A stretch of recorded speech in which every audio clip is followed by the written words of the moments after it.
Assalamualaikum warahmatullahi wabarakatuh. Bismillahirrahmanirrahim. Perkenalkan, nama saya Fitria dari program studi Manajemen Pendidikan Islam.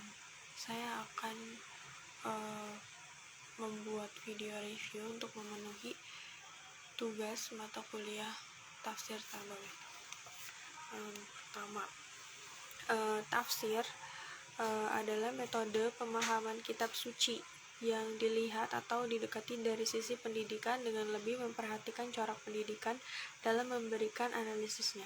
Dengan kata lain, tafsir Tarbawi adalah ijtihad akademisi tafsir untuk mendekati Al-Quran melalui sudut pandang pendidikan baik dari segi teoretik atau praktek.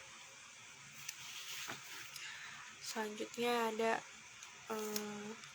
tujuan pendidikan. Tujuan pendidikan pada dasarnya itu untuk mengembangkan potensi peserta didik agar beriman kepada Tuhan. Itu yang paling utama, tujuan paling utama. Dan selanjutnya itu untuk membuat persiapan yang berguna di akhirat nanti. Masih berhubungan di yang pertama. Selanjutnya yaitu untuk mempersiapkan manusia menghadapi segala rintangan dalam hidupnya. Kemudian ada subjek pendidikan. Ayat-ayat tentang subjek pendidikan terdapat pada surat Ar-Rahman ayat 1-4, Quran surat An-Najm ayat 5-6, Quran surat An-Nahl ayat 43-44, dan terakhir ada Quran surat Al-Kahfi ayat 66. Selanjutnya ada evaluasi pendidikan. Saya acak materinya karena biar lebih ini aja. Ya, ada evaluasi pendidikan adalah suatu tindakan atau kegiatan yang dilaksanakan dengan maksud untuk atau suatu proses yang berlangsung dalam rangka menentukan nilai dari segala sesuatu dalam dunia pendidikan. Tujuan evaluasi pendidikan adalah untuk menghimpun bahan-bahan keterangan yang akan dijadikan sebagai bukti taraf kemajuan. Selanjutnya adalah untuk mengetahui tingkat efektivitas dari metode pembelajaran yang diterapkan. Kemudian fungsi dari evaluasi pendidikan adalah untuk mengukur kemajuan, menunjang penyusunan rencana, dan memperbaiki dan menyempurnakan yang sudah diterapkan. Kemudian ada ayat-ayat tentang lingkungan pendidikan. Lingkungan pendidikan dapat membantu peserta didik dalam berinteraksi dengan berbagai lingkungan sekitar agar dapat mencapai tujuan pendidikan dengan optimal. Adapun menurut Al-Quran tentang lingkungan pendidikan diantaranya Quran surat Al-Imran ayat 101, Quran surat Al-Isra ayat 16-17, Quran surat Hud ayat 100-101. Lingkungan adalah segala hal berupa situasi dan kondisi dalam ruang dan waktu di sekitar kita. Jadi lingkungan pendidikan adalah lingkungan pendidikan adalah situasi dan kondisi dalam ruang dan waktu sebagai sarana edukasi. Selanjutnya ada metode pembelajaran. Metode pembelajaran adalah cara yang paling tepat dan cepat dalam mengajarkan atau menyampaikan mata pelajaran. Metodenya di sini ada dibagi jadi beberapa.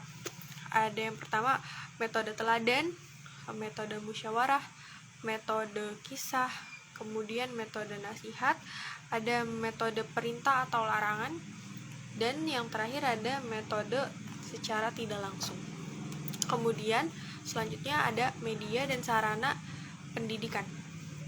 Pada surat Al-Alaq ayat 4-5 menjelaskan bahwa ada dua cara yang ditempuh Allah Subhanahu wa taala dalam mengajar manusia. Pertama melalui pena. Yang dimaksud adalah tulisan yang harus dibaca oleh manusia, dan yang kedua adalah pengajaran langsung tanpa alat, tanpa media, yang dikenal dengan istilah ilm laduni. Lalu pada surat Al-A'raf ayat 57, media pendidikan yang dimaksud yaitu meniupkan aneka angin sebagai pembawa berita gembira sebelum kedatangan rahmatnya. materi Tuhan. Kemudian ada objek pendidikan, bahwa Allah memerintahkan dan menunjukkan perintah untuk menjaga diri dan keluarga dari api neraka dan merupakan tarbiyah untuk diri sendiri dan keluarga.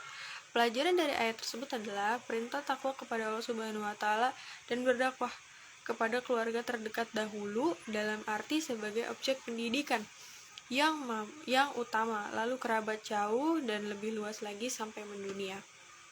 Maka sepatutnya seluruh kaum muslimin pergi perang, jihad. Namun harus ada juga yang harus belajar dan mengajar. Pentingnya belajar dan mengajar yaitu penting bagi kukuhnya Islam. Kemudian ada akal. Akal merupakan suatu potensi yang dianugerahkan Allah kepada manusia yang digunakan sebagai daya untuk berpikir. Akal merupakan salah satu keistimewaan yang dimiliki oleh manusia yang tidak dimiliki oleh makhluk lain, sehingga menjadikannya pantas sebagai khalifah. Dari sejumlah ayat Al-Quran dipahami bahwa akal memiliki beberapa makna, antara lain yaitu daya untuk memahami dan menggambarkan sesuatu, dorongan moral dan daya untuk mengambil pelajaran serta hikmah. Kemudian ada materi pendidikan. Dari segi etimologi atau bahasa, pendidikan berasal dari kata dasar yaitu didik.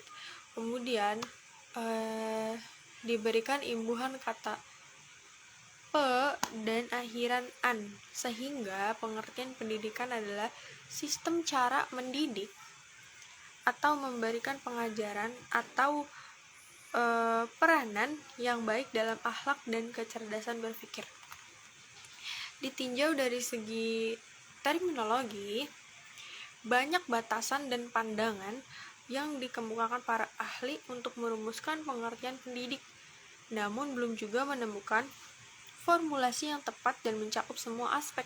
Walaupun begitu, pendidikan berjalan terus tanpa menantikan keseragaman dalam arti pendidikan itu sendiri. Materi pendidikan adalah komponen penting yang harus disesuaikan dalam pendidikan, karena akan menyebabkan kesalahan yang sangat besar apabila sebuah materi pembelajaran tidak disusun dengan sedemikian rupa. Yang terakhir ada ayat tentang tujuan pendidikan. Ditegaskan ada 3 materi pendidikan yang dapat mengantarkan para peserta didik kepada tujuan pendidikan Islam, yaitu menjadi insan yang saleh. Ketiga materi tersebut, yang pertama adalah kajian-kajian keislaman yang meliputi pengetahuan tentang tauhid, hukum syariah, dan pengetahuan mengenai akhlak. Hal itu merupakan dasar utama untuk menuju kesalehan tersebut. Yang kedua, ada ilmu-ilmu sosial yang berguna untuk keberlangsungannya hidup secara bermasyarakat. Yang ketiga, ada ilmu-ilmu eksakta. 2 bidang kajian ini merupakan yang bertujuan untuk menguatkan dan